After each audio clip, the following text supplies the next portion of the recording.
Dica número 1: Sou canadense.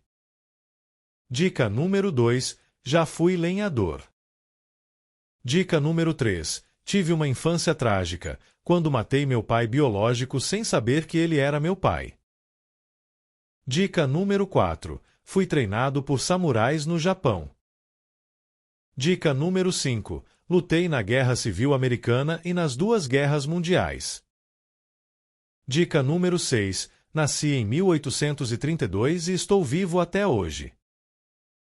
Dica número 7: Meu meio-irmão, Vitor Creed, é o meu arquinimigo.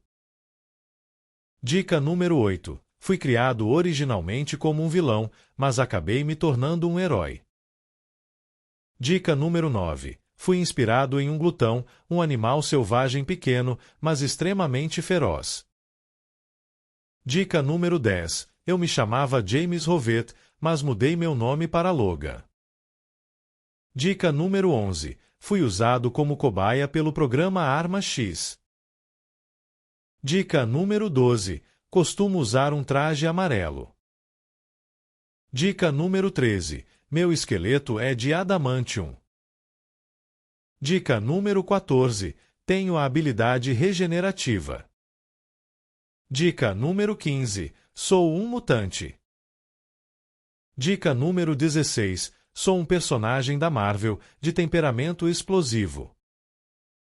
Dica número 17: Apareci pela primeira vez nos quadrinhos em 1974. Dica número 18: Já fui interpretado por Hugh Jackman. Dica número 19: Faço parte dos X-Men.